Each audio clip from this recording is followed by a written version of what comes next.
And in the present session, we shall review another book of Sri Dharmapal. The title of the book is The Beautiful Tree, and this review sessions, we will have 2 sessions. This beautiful tree is about education in India as it prevailed before the advent of the British. The British advent is said to be around 1750. So this is prior to that, the early 18th century. What could have prevailed in India? That is the subject of this book. Very often we are told that India learnt everything from Europe. After the Europeans, that is the British, took over India, civilization started dawning here. There is a very strong opinion on this, especially in the leftist ideology. They treat India as a feudal state before the advent of the British.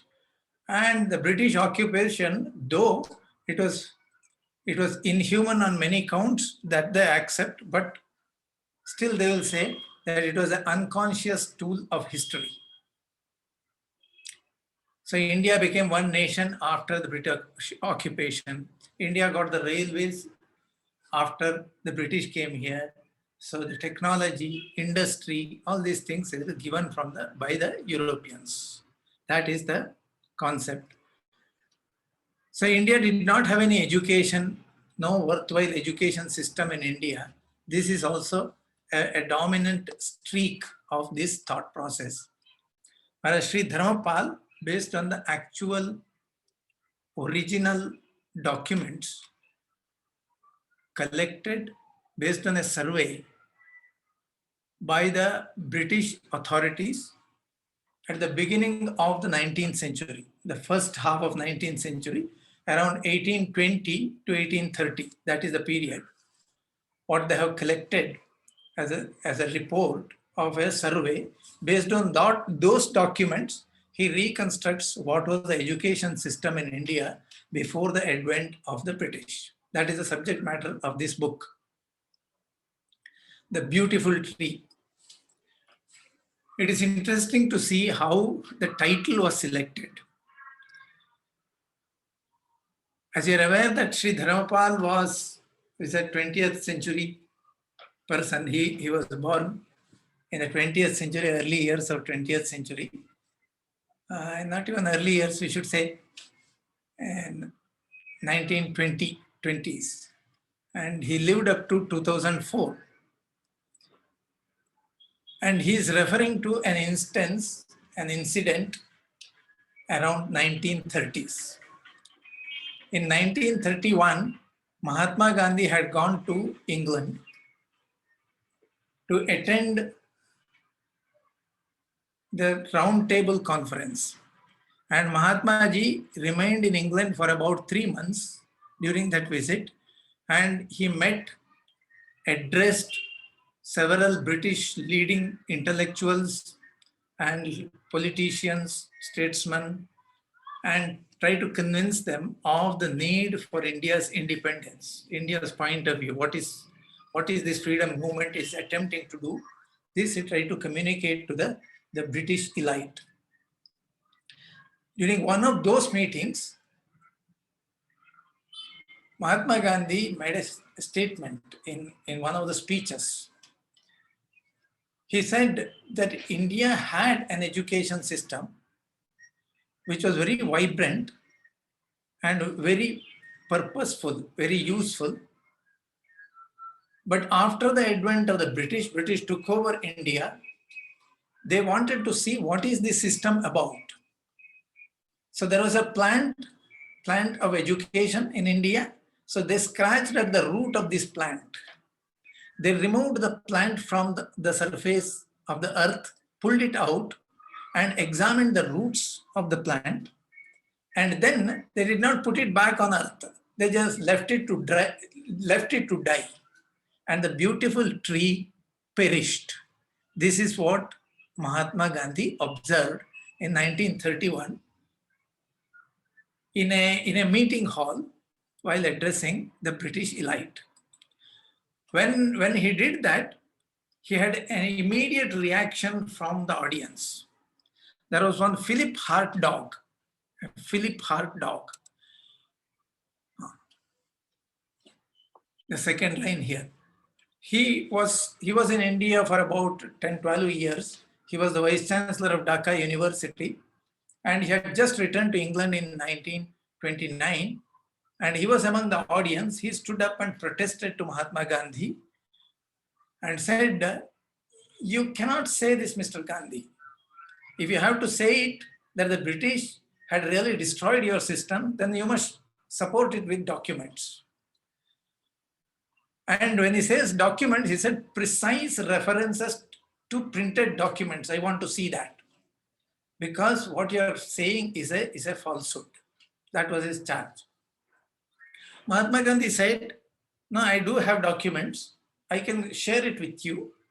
But I have not brought those documents here. I have come for a different purpose. After going back to India, I shall send those documents to you."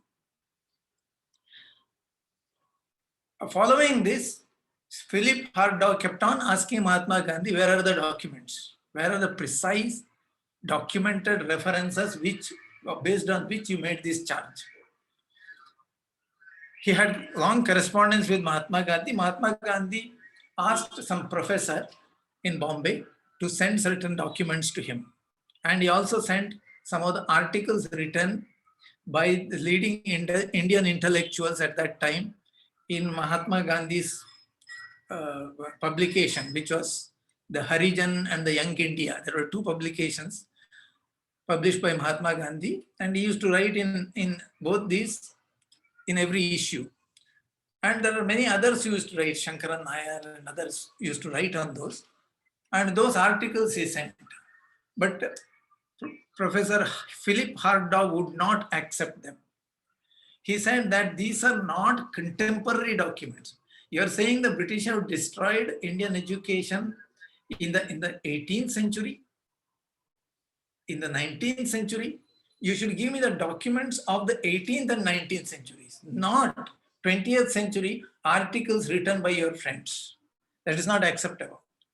So give me the original documents. He kept on insisting on that. This went on for about 8 years until 39.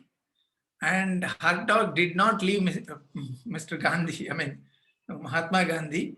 Gandhi supplied whatever he supplied, it was not adequate, it was not convincing enough for Sir Philip Hartdog. So Hartdog followed it up with a series of 3 lectures of his own, sometime in 1934 or so, and published those documents, sent it to Gandhi and said that, what do you say for this? It is the British who brought education to India, modern education to India. So this went on until 1939. There are 7-8 years. And Mahatma Gandhi could not supply. See, Mahatma Gandhi was occupied by several other occupations like the freedom movement. He could not work full-time on this. He could not satisfy Philip Hartdog. So Dharmapal, having learned about this in his own time, that is in 1960s and 70s, he learned that Mahatma could not supply convincing answer to this. So he said that I will look into the original documents. So this he took up as a serious project. He pursued it. He wanted to get the British documents, what the British administrators have said during those times. So in pursuit of that, he went to England, visited the libraries there, collected the original manuscripts, copied them by longhand, and brought several trunk loads of documents to India. And based on that, he wrote this book, The Beautiful Tree.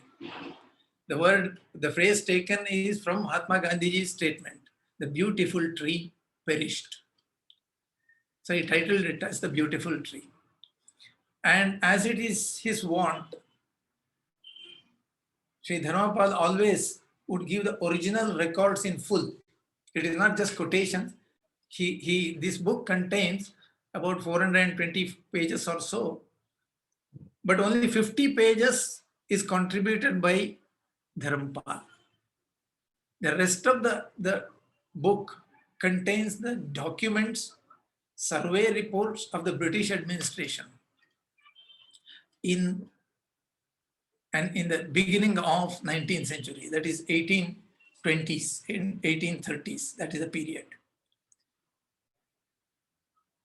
So based on the authentic records, he reconstructs what was the state of Indian education before the advent of the British. So there was a survey made in all the 3 presidencies of the British Empire. There were 3 presidencies. One was Bengal, that is where they set up their initial rule.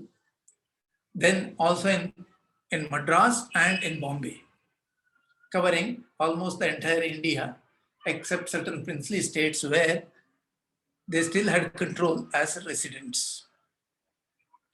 Now, in all the 3 presidencies, they conducted the survey.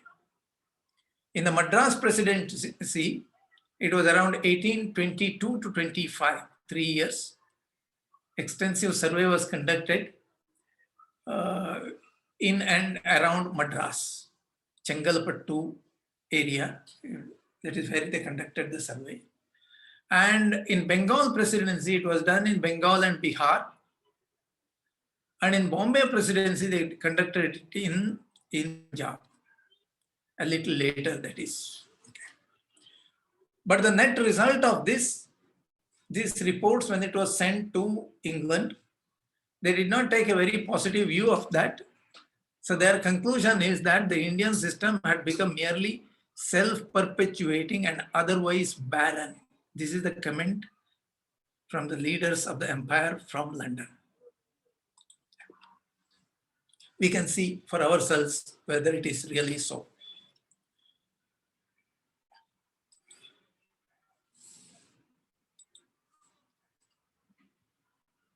Yeah.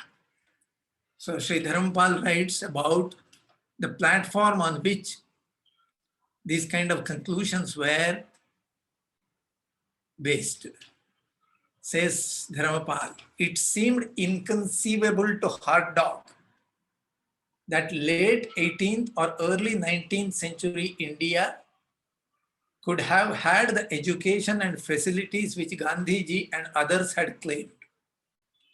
Similarly, it has been inconceivable to William Wilberforce in 1813, his speech, we have discussed this earlier, in 1813 he gave a speech in the House of Commons seeking permission from the British Parliament to allow the missionaries, Christian missionaries, to indulge in conversion.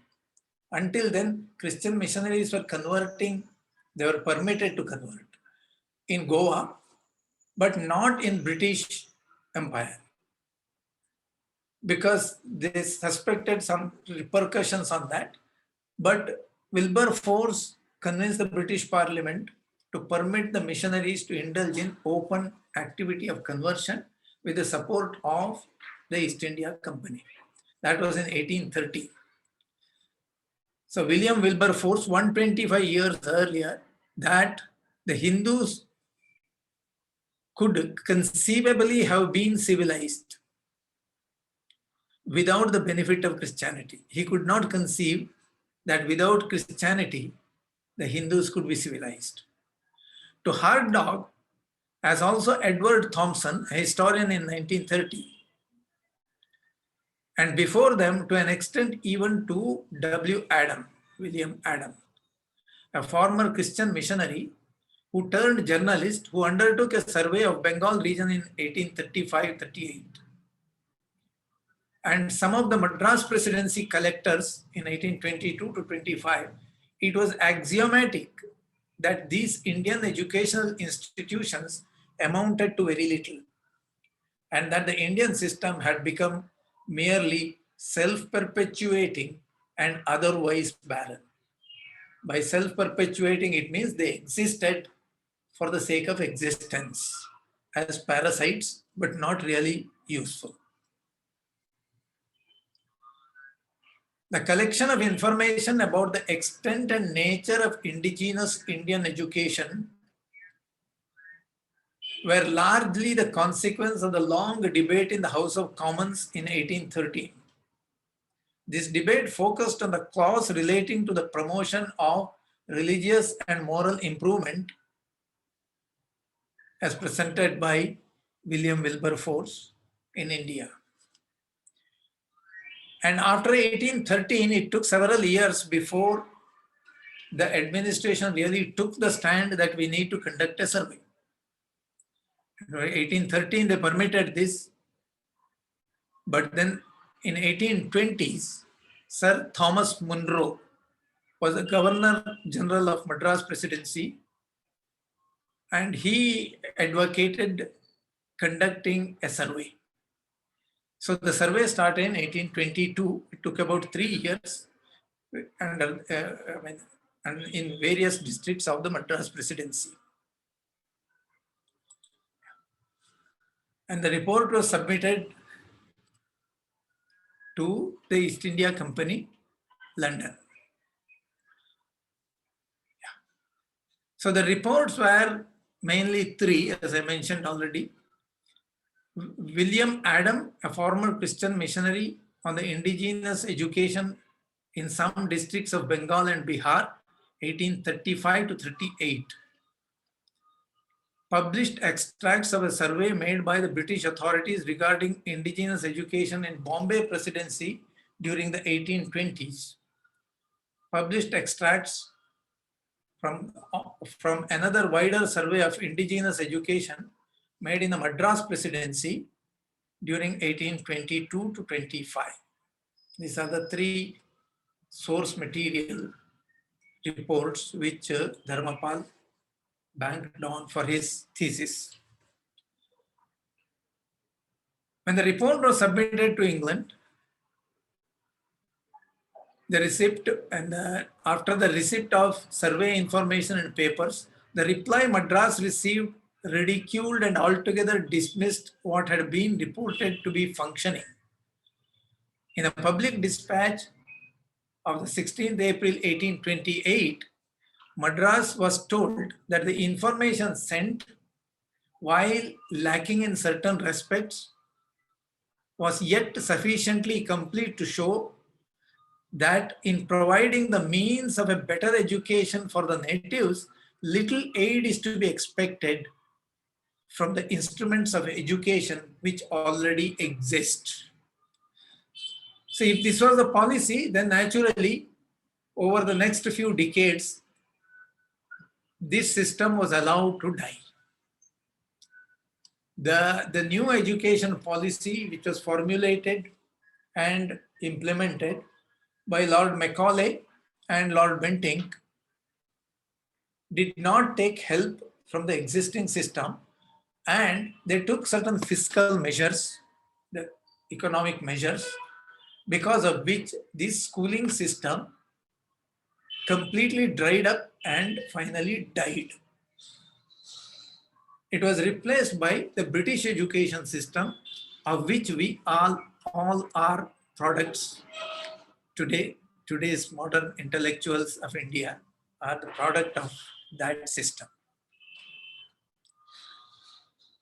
True, as far as the known record can tell, no direct dismantling or shutting up of each and every institution was resorted to, or any other more drastic physical measures taken to achieve this demise. See, during the earlier invasions, they resorted to outright destruction, setting fire to libraries, setting fire to temples, destruction of institutions in a more physical manner. The British did not resort to that kind of technique. All that they did is they tightened the screws upon the source of income for these institutions, and the institutions perished. Such steps were unnecessary. The reason being that the fiscal steps, together with ridicule, performed the task far more effectively. in this sense, the British were far shrewder than the earlier invaders.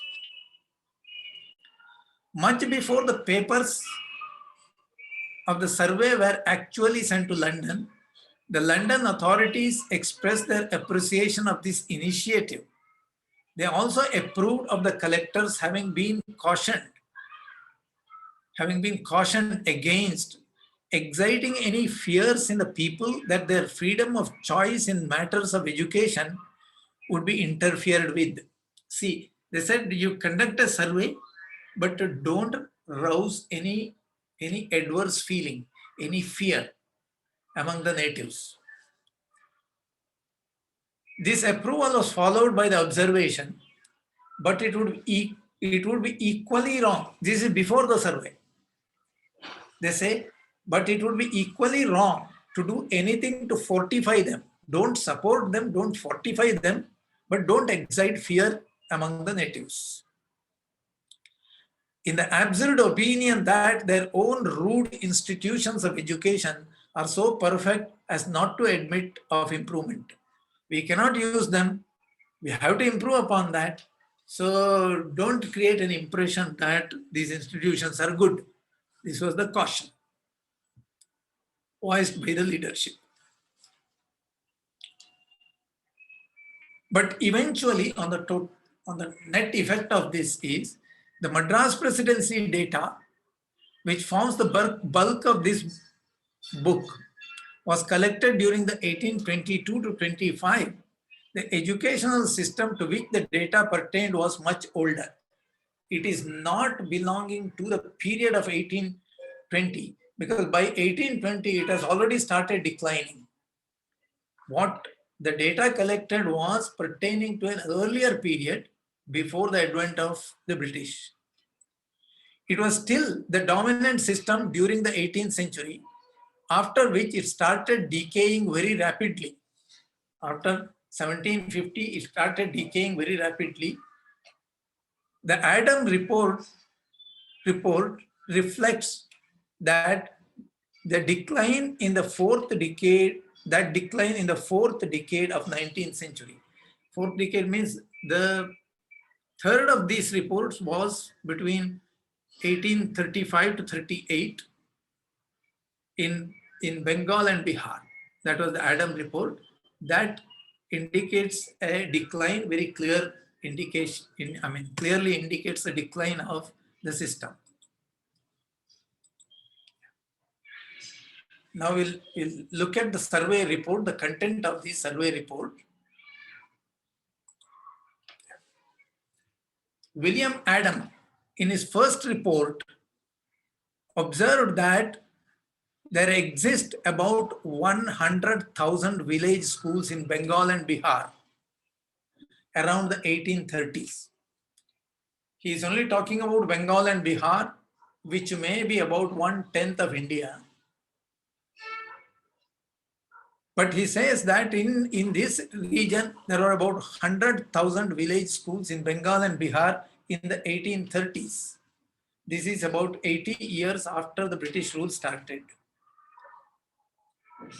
This statement appears to have been founded on the impressions of various high British officials and others who had known the different areas rather intimately and over long periods. Remember that India is a country of 600,000 villages, 6 lakh villages. And he is saying that in Bengal and Bihar, which may be about 1/10, itself there were 1 lakh village schools, which means every village had a school. This observation is repeated by others as well. I'll show you those reports. But Bengal and Bihar, it is about 100,000 village schools were present in 1830. Similar statements had been made much before William Adam for areas of the Madras Presidency. Men like Thomas Munro had observed that every village had a school. Thomas Munro was the Governor General of Madras Presidency between 1819 and 1827. He was there for about 8 years or 7 years. And he made this statement. It is not a statement in a public speech or where you try to eulogize the audience. It was a statement made before a parliamentary committee of Britain. As a Governor General, he was deposing before the parliamentary committee. There, he makes this statement that every village had a school. For areas of the newly extended presidency of Bombay around 1820, senior officials like Prendergast noted that there is hardly a village, great or small, throughout our territories in which there is not at least one school, and in larger villages more. Observations made by Leitner in 1882 show that the spread of education in Punjab around 1850 was of a similar extent. It is good to remember these numbers because we will be comparing these numbers with what was prevalent in England during the same time period. It will be an eye-opener for us, what was prevalent in England at that time. Prendergast, a member of the Council of the Bombay Presidency, stated in April 1821, I need hardly mention what every member of the board knows as well as I do, that there is hardly a village, great or small, throughout our territories in which there is not at least one school, and in larger villages more. Many in every town and in large cities in every division, where young natives are taught reading, writing, and arithmetic upon a system so economical, from a handful of two of grain to perhaps a rupee per month, handful or two of grain, or perhaps a rupee per month to the schoolmaster. That is the fees they would pay according to the ability of the parents, and at the same time so simple and effectual that there is hardly a cultivator or petty dealer who is not competent to keep his own accounts with a degree of accuracy, in my opinion, beyond what we meet with amongst the lower orders of our own country. He's talking about general literacy level. Hardly a cultivator or petty dealer who is not competent to keep his own accounts cannot be found in this country, with a degree of accuracy beyond what we meet with amongst the lower orders in our own society. This is 1821. While the more splendid dealers and bankers keep their books with a degree of ease, conciseness, and clearness, I rather think fully equal to those of any British merchants.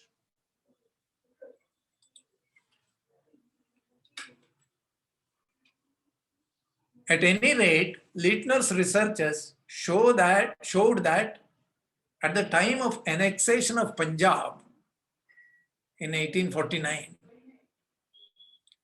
the lowest computation gave 330,000 pupils in the schools of the various denominations who were acquainted with reading, writing, and some method of computation. This is in contrast with little more than 190,000 pupils in 1882. Furthermore, 35 to 40 years previously, thousands of them belonged to Arabic and Sanskrit colleges in which Oriental literature and systems of Oriental law, logic, philosophy, and medicine were taught to the highest standards. 1 second.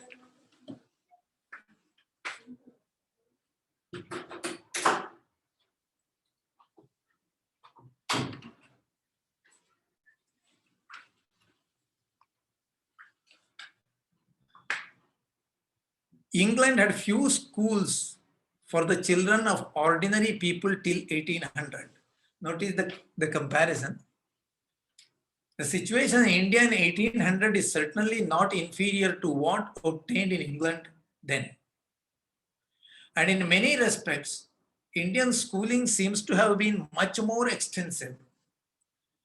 And it should be remembered that it is greatly damaged and disorganized India that one is referring to.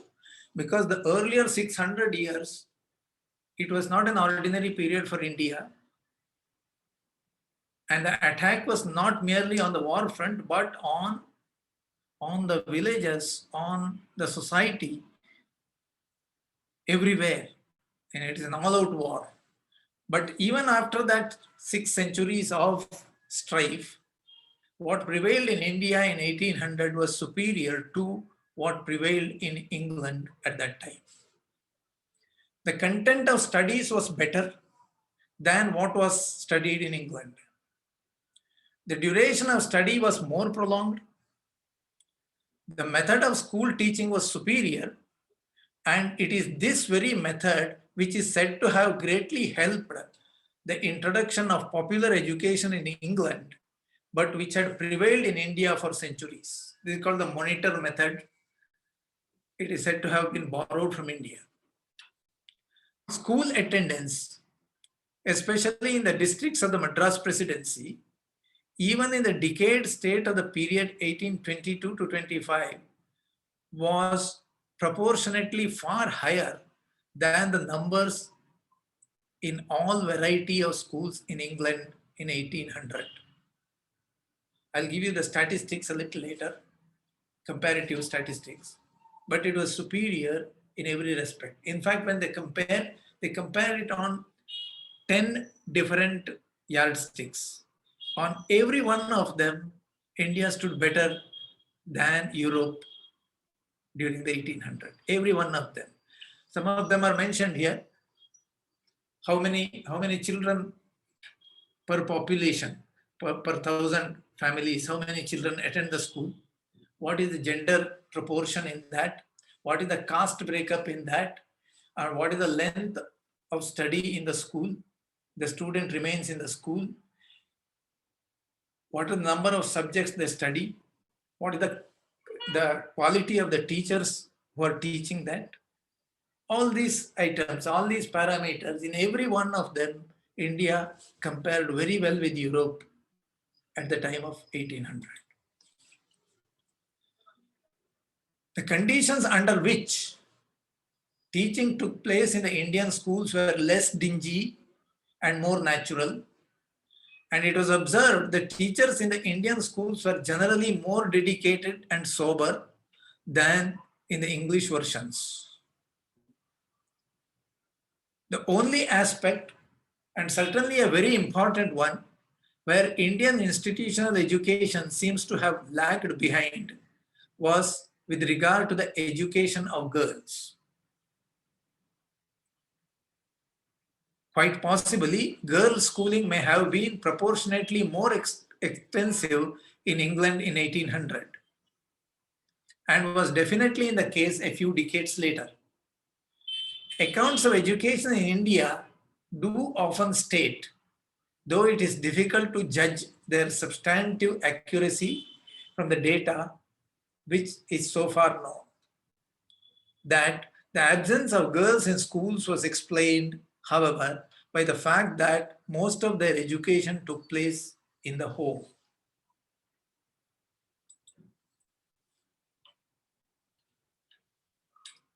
He further observed that while the elementary schools are generally held in the homes of some of the most respectable native inhabitants or very near them, the institutions of higher learning had buildings generally of clay with sometimes 3 or 5 rooms, and in others 9 or 11 rooms with a reading room which is also of clay. These later places were also used for the residence of the scholars. And the scholars were usually fed and clothed by the teachers and were assisted by the local people. The centers of higher education, that is beyond schooling, you can call it the post-graduation education, was of a different footing than the present universities. In the present university, there are a large number of students, 3,000, 5,000, some universities have 30,000 students. But the higher education in India at the time was not of that kind. It is personalized. It is one teacher who will host the children in his house. Maybe there are other teachers who join him there to teach, but the number was small. The institutions were very small. Adams' first report is a general statement of the situation and a presentation of the data which he could derive from post-1800 official and other sources. His conclusions: first, every village had at least one school, and in all probability in Bengal and Bihar, with 1,50,748 villages, there will still be 100,000 villages that have these schools. Second, on the basis of personal observation and what he had learned from other evidence, he inferred that on an average, there were about 100 institutions of higher learning in each district of Bengal. Consequently, he concluded that the 18 districts of Bengal had about 1,800 such institutions. Computing the number studying in these latter at the lowest figure of 6 scholars in each, he also computed that some 10,800 scholars should be studying in them. Adams' study of the situation in the Thana of Nettor in the district of Rajashahi. In 1,588 families, 80% of them, these being Hindu, children occasionally received instructions at home. The number of scholars in elementary schools was 262, and education in them was between the age of 8 to 14, 6 years. While the scholars in the schools of learning were 397, 136 of these being local persons and 261 from distant places. The latter also receiving both food and lodging. The average period of study in these latter institutions was 16 years, from the age of 11 to the age of 27. 16 years of modern education counts for first standard to a graduation. If you say a Bachelor of Engineering is 4 years, PUC is 2 years, 10 years of schooling, totally 16. So that is approximately the period of learning for a student from the age of 11 to 27. This is post-elementary. This is the schools of learning, which he calls as schools of learning. Elementary school is additional.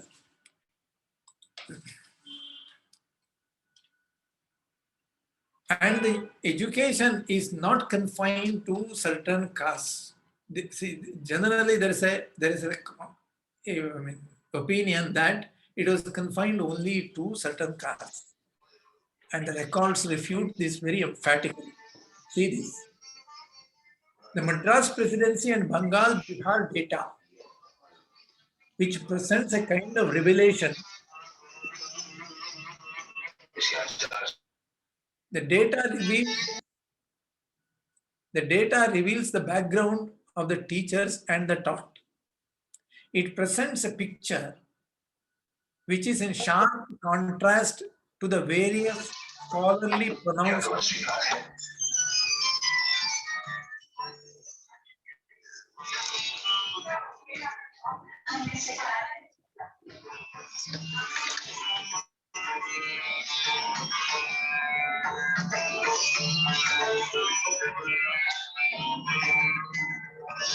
Somebody has to mute. Galaxy, please mute.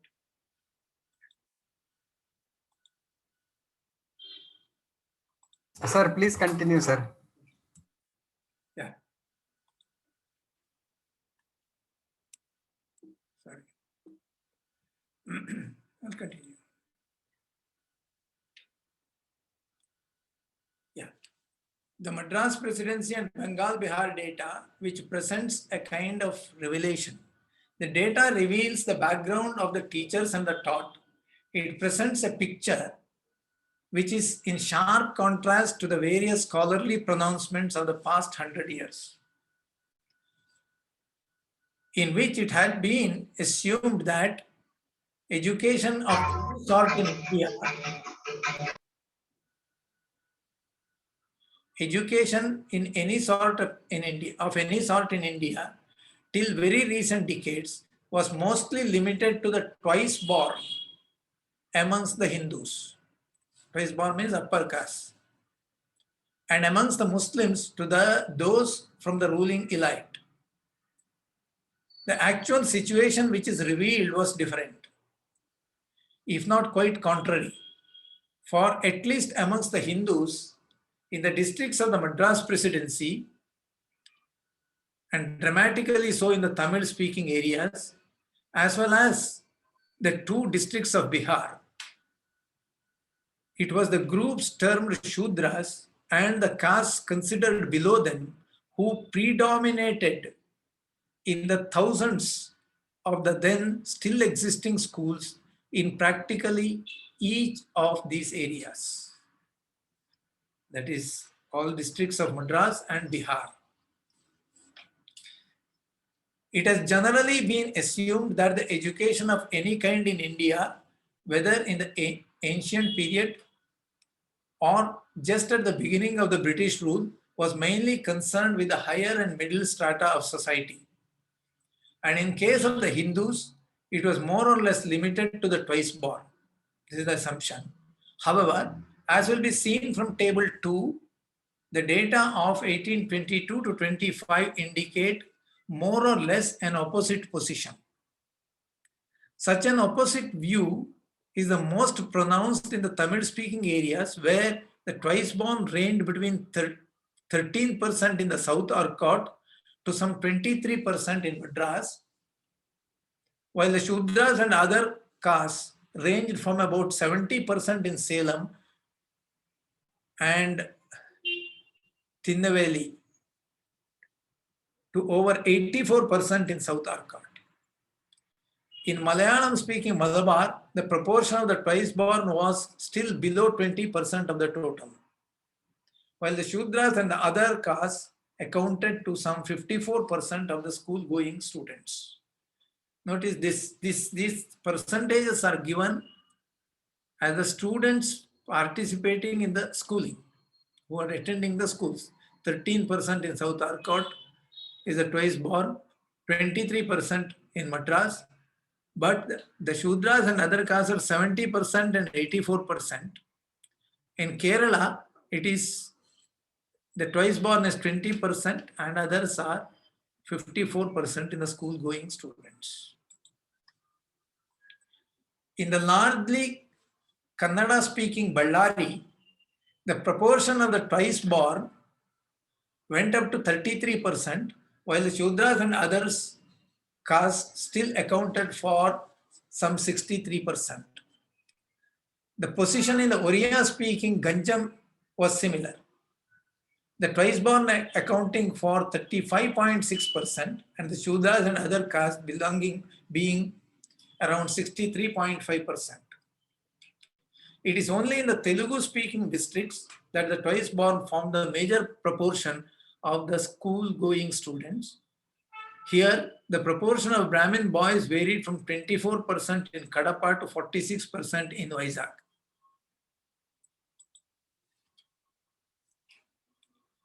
and the teachers were drawn from all castes.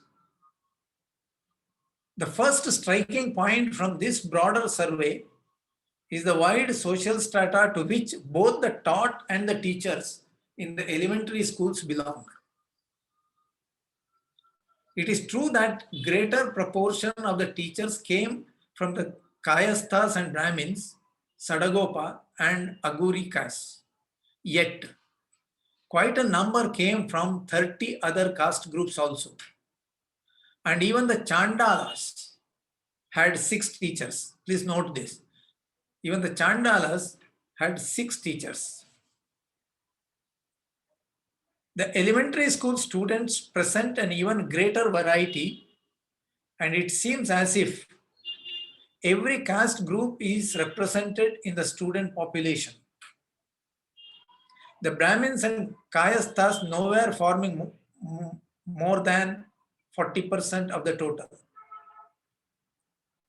In the 2 Bihar districts, together they formed no more than 15 to 16%.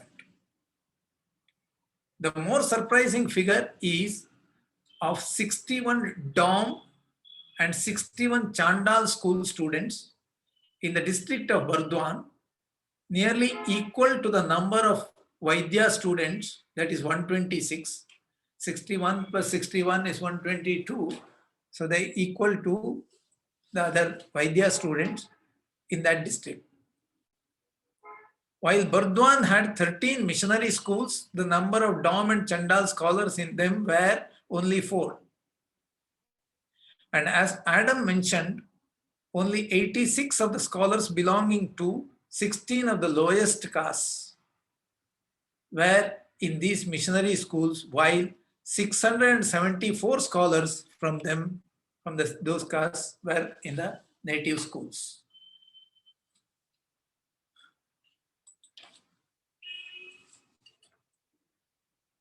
And no bar for higher learning, not only elementary learning, but higher learning as well.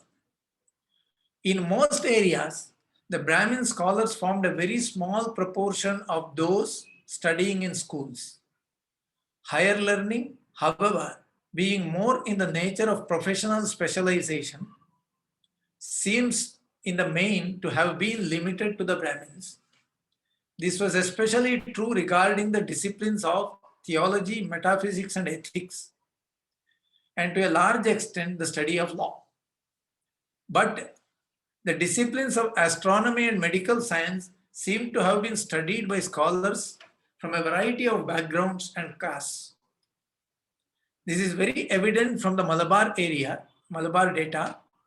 Out of 808 studying astronomy, only 78, that is 9.6%, were Brahmins.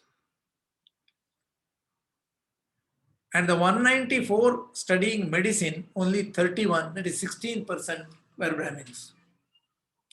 Incidentally, in Rajamundry, 5 of the scholars in the institution of higher learning were Shudras. According to other Madras Presidency surveys of these practicing medicine and surgery, it was found that such persons belong to a variety of castes. Amongst them, the barbers, according to British medical men, were the best in surgery.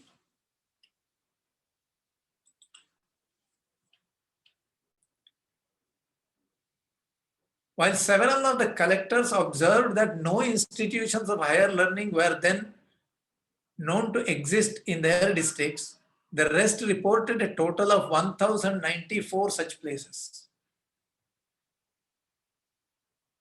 These were enumerated under the term colleges, as mentioned in the prescribed form. The largest number of these, 279, were in the district of Rajamundry, with a total of 1,454 scholars. 279 institutions, 1,454 scholars, roughly about 6 students per institution. Coimbatore came next with 173 such places with 724 scholars. Guntur had 171 institutions, 939 scholars. Tanjavur had 109 institutions with 769 scholars. Nellore 107, North Arcot 69, Salem 53, Chengalput 51, Masalipatnam 49, Ballari 23, etc. So across the country, in every district, you would find a good number of centers for higher learning. Sanskrit institution. The schools of Sanskritic learning in the surveyed district are in all 353. Number as high as 190 in Burdwan with 1,358 scholars, and as low as 27 in South Bihar, 437 scholars. The teachers, 355 in all, were predominantly Brahmins, only 5 being from the Vaidya caste. The subjects predominantly taught were grammar, logic, law, and literature. Others, in an order of number studying them, were mythology, astrology, lexicology, rhetoric, medicine, Vedanta, Tantra, Mimamsa, and Sankhya. Most of them are philosophy and literature. It is important to emphasize that indigenous education was carried out through pathshalas and madrasas and gurukulas. Education in these traditional institutions, which were actually kept alive by revenue contributions by the community, including illiterate peasants. It was called Shiksha education and included the ideas of Prajna, Shila, and Samadhi. Not only the materialistic studies, not only the temporal studies, but also Prajna, Shila, and Samadhi. These institutions were, in fact, the watering holes of the culture of traditional communities. Therefore, the term school is a weak translation of the roles these institutions really played in Indian society. Higher learning especially was very personalized, as it should be.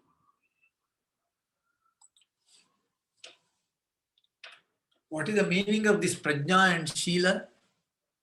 See, it has sustained the society, a value system which was noticeable by any outsider. This quotation is not from the book of Dharampal, but it is from a book by Max Muller, India, What Can It Teach Us? In that book, which is a collection of his lectures given in Cambridge in 1882. This Max Muller, Professor Max Muller, was a German national, but who spent all his adult life in Oxford as a professor of Sanskrit. And he was one of the very prominent contributors to the Aryan invasion theory, which he propounded starting from 1554. And he continued until 66 and still till later. But by 1882, he had changed his opinion on the theory itself. But by then, the theory was out of his hands. It was taken by the British administrators. It entered the history books in India, and it prevails there till date. But in 1882, Max Muller was invited to give a series of lectures to the ICS trainees, Indian Civil Service trainees at Cambridge. They were trained at Cambridge, and he gave 4 lectures on that, on a series on India. In that he says this: it is surely extremely strange that whenever either in Greek or in Chinese or in Persian or in Arab writings, we meet with any attempts at describing the distinguishing features in the national character of Indians, regard for truth and justice should always be mentioned first. He says, for about 2000 years, people have visited India and written their travelogues, written their observations about India. He collects a whole list of them, and then this is what he says. Almost everybody mentioned that India is known for the values of truth and justice. There are many other qualities which they listed, but the first two of them were truth and justice. This is what I call as a culture.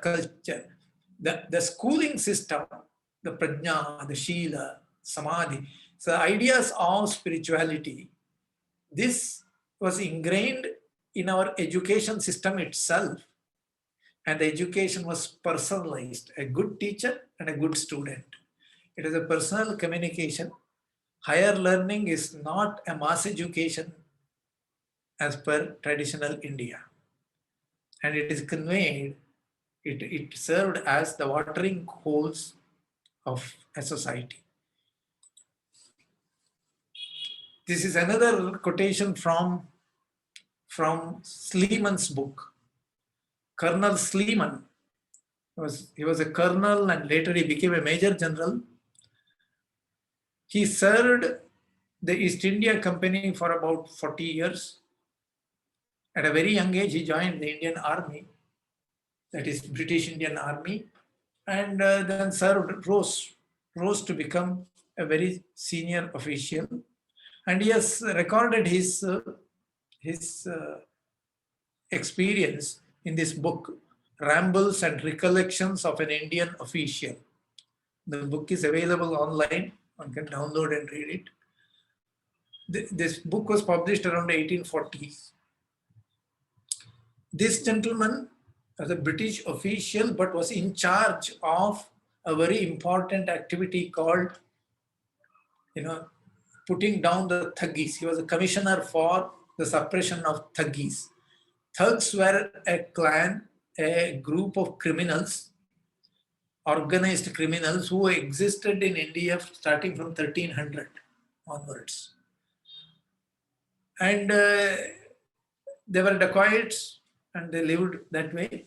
And the East India Company decided to put them down.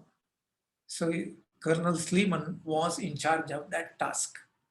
Later on, he also worked as a recruiting officer for spies among Indians. Spies who would report to the East India Company for a price. That kind of spies he wanted to recruit from among the locals. So he intermingled with the local population very closely. So this is his observation. I have quoted it from Max Muller's book. He assures us, Colonel Sleeman assures us that falsehood or lying between members of the same village is almost unknown.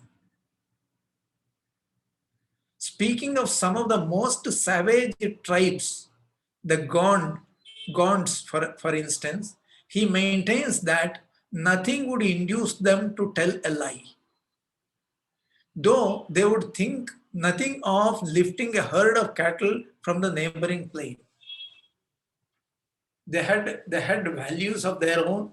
They would not mind theft, but they would not tell a lie. Colonel Sleeman says, in their panchayats, Sleeman tells us that I have had before me hundreds of cases in which a man's property, liberty, and life had depended upon his telling a lie, and he has refused to tell it.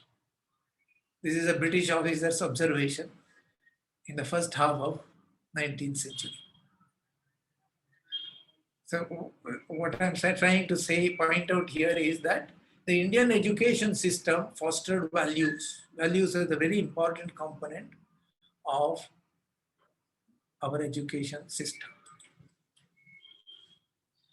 Now let us just compare this to the contemporary England.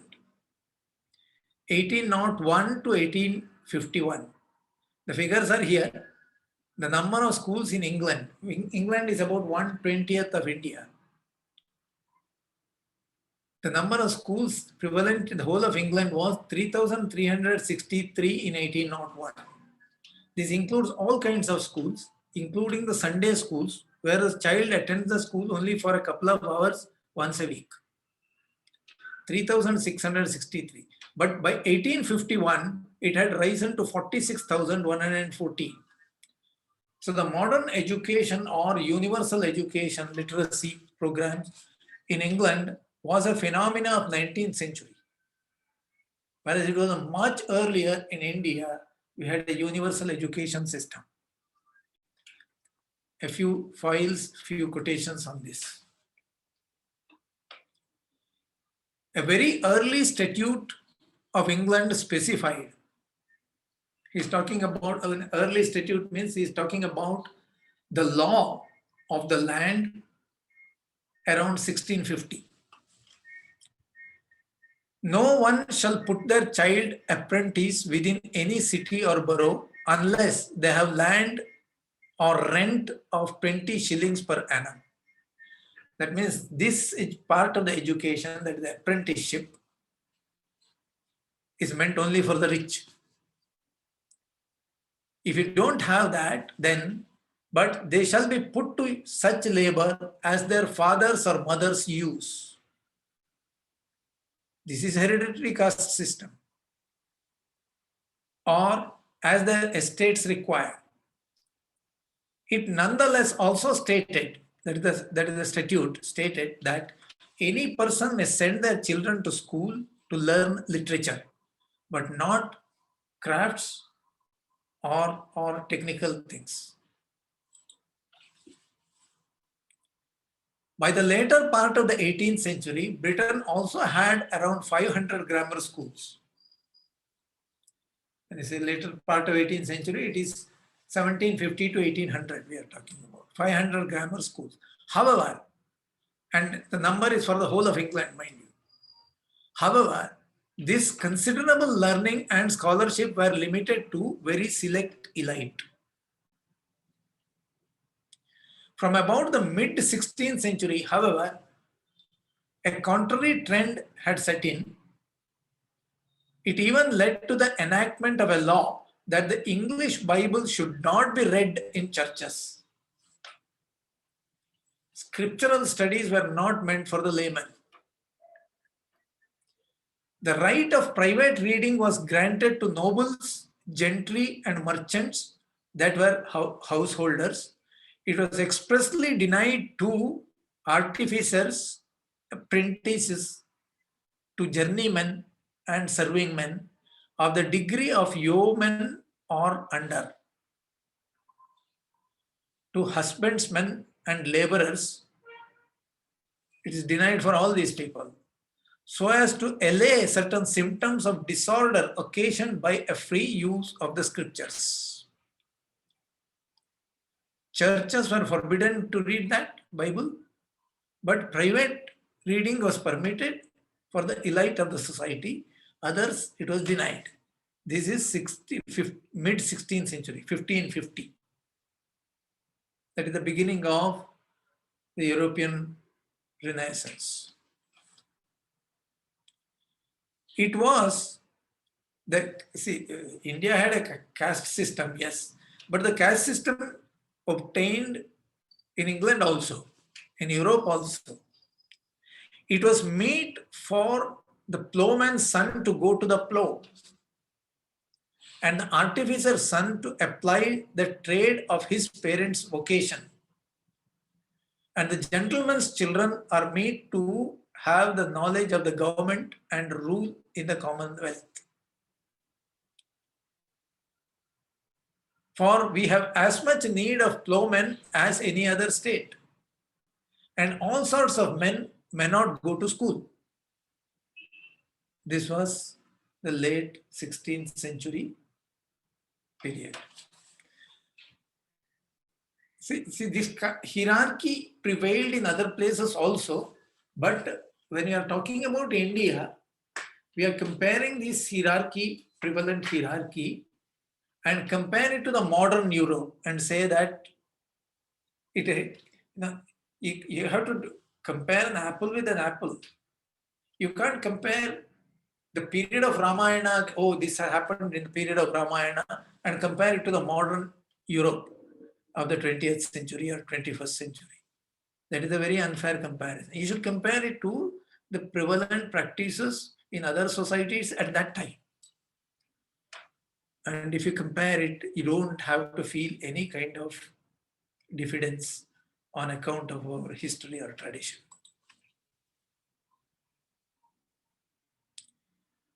A century and a half later, that is from about the end of the 17th century, there is a slow reversal of the above trend, leading to the setting up of some charity schools for the common people.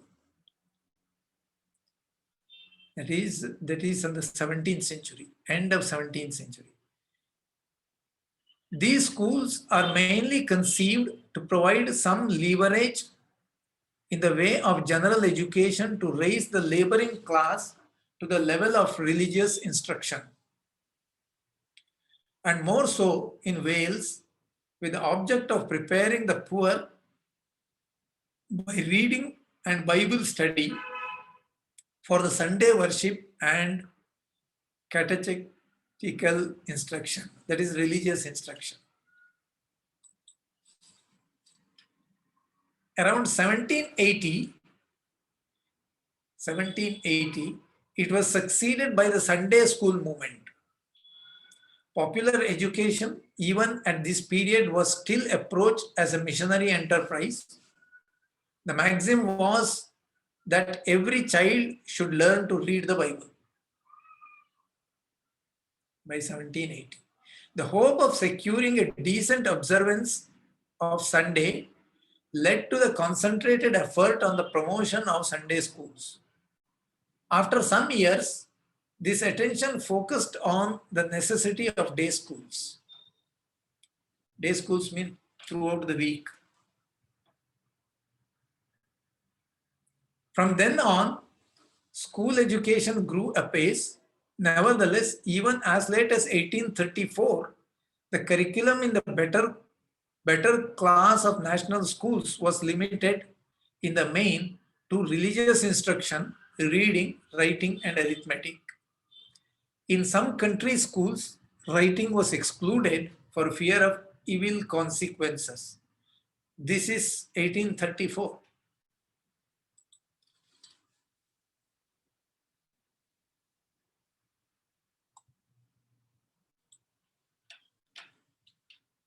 The major impetus to the day school movement came from what was termed the Peel's Act of 1802.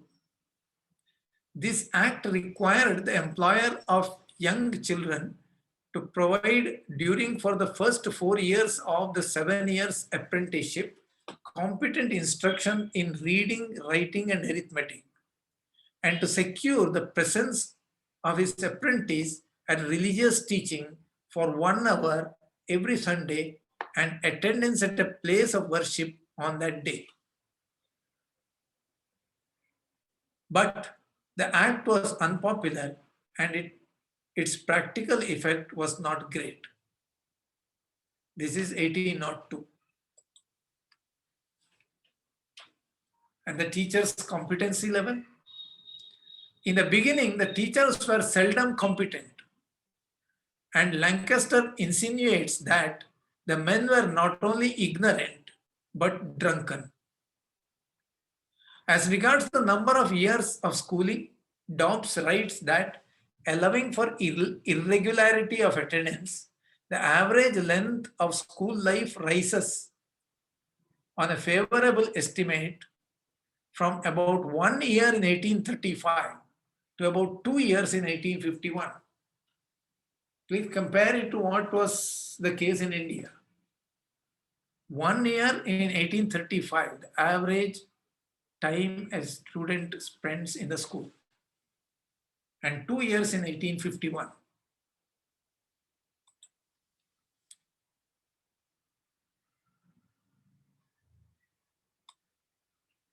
growth. At about the same time, however, the monitorial method, this monitorial method of teaching used by Joseph Lancaster and also by Andrew Bell, supposedly borrowed from India. Monitorial method is a classroom method. Came into practice and greatly helped advance the cause of popular education. The number of those attending school was estimated around 40,000 in 1792. At 6,74,883 in 1818 and at 21,44,377 in 1851. See the exponential growth. 40,000, 6,74,000 and 21,44,000. This is 1792, 1880, 1851. The total number of schools, public as well as private, in 1801 was stated to be 3,363. Public as well as private schools in 1801 was 3,363. By stages, it reached a total of 46,114 in 1851. The number of schools obviously is an exponential growth.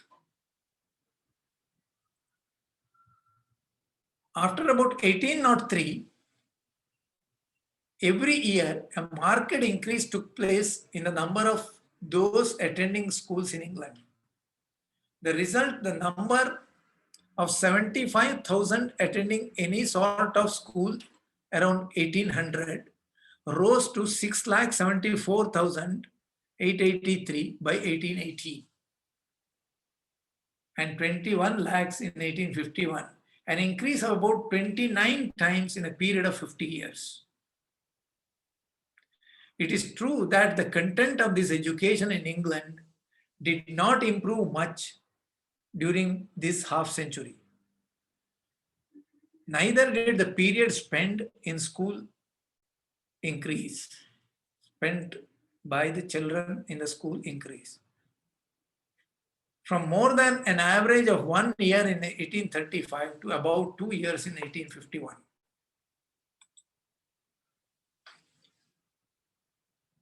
This shows the growth as it occurred in England.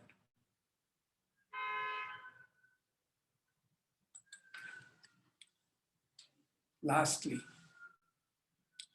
the population of the Madras Presidency in 1823 was estimated to be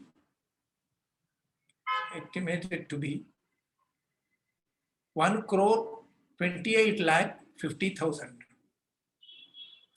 While the population of England in 1811 was estimated to be at 95 lakhs. It's slightly less than the Madras Presidency, about 25%, 26% less than the Madras Presidency. It may be noted from this that while the differences in the population of the two regions were not that significant, the numbers of those attending the various types of schools, all kinds of schools, charity, Sunday, circulating school, etc., in England were in all in the neighborhood of about 75,000 as compared to the at least double this number within the Madras Presidency. Having said that in Madras Presidency it is double, you should also note the quality of education. More than half of this number of 75,000 in England, in English schools, consisted of those who attended the school at the most only for 2 to 3 hours on a Sunday. So between this period, the first half of 19th century, England improved its educational system tremendously, and the Indian education system declined and decayed tremendously.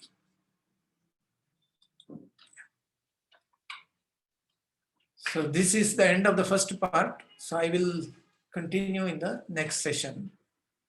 What is the consequence of this educational decay? That estimate we'll do it in the next session.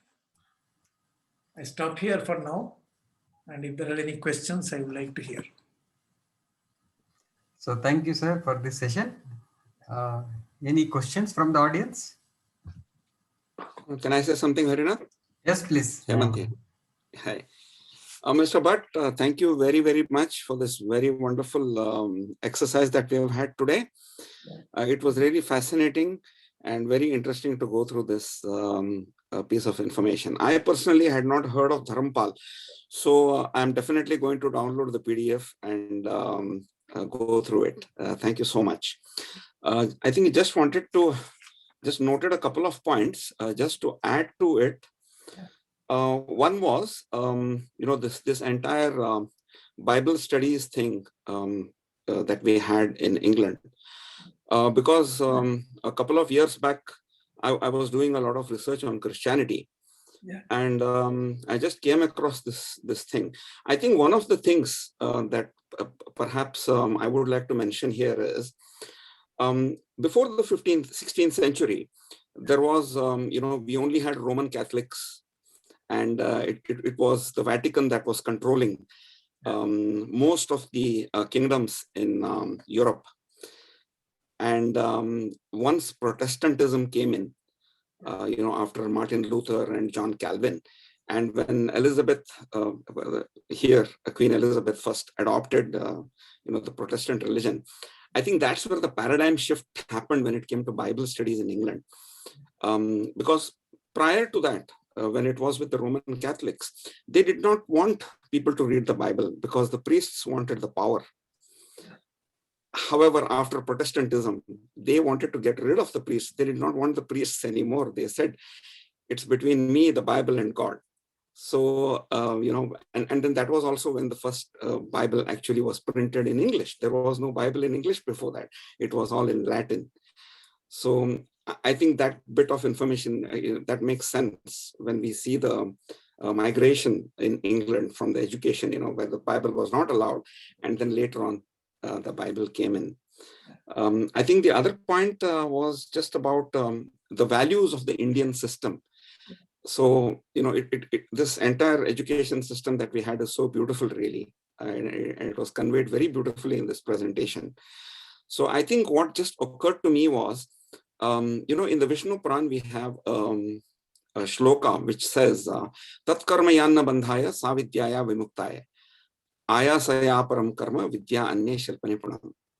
So Parashar basically is drawing the distinction of two levels of education.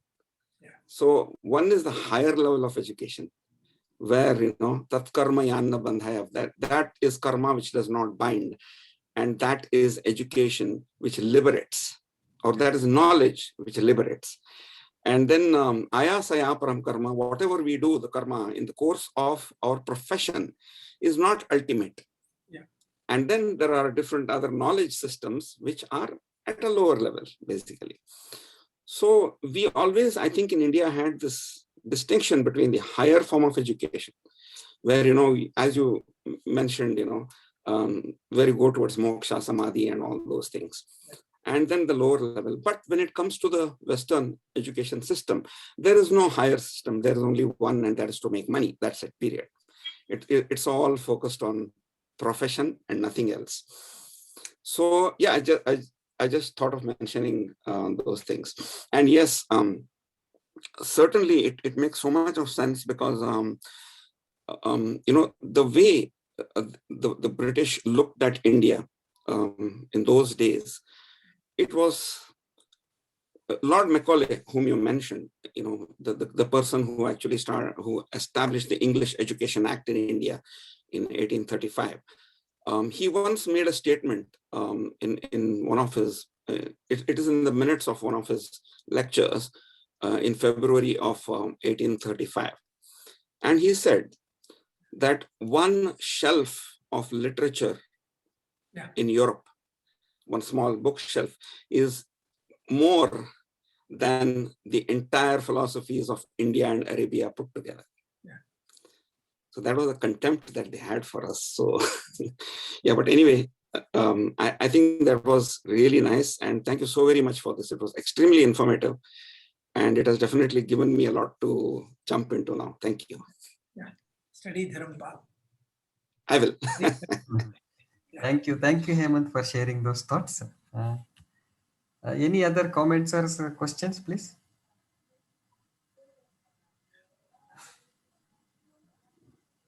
Okay. So in that case, we will end the session, sir, today. Yeah. We'll end the session with a Shanti mantra. Yeah. Hari, you can mute all others and sing. Sure, sir. Yeah, we will join, of course.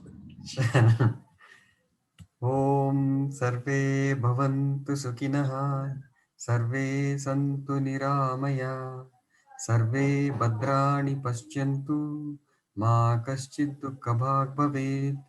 Om Shanti Shanti Shanti.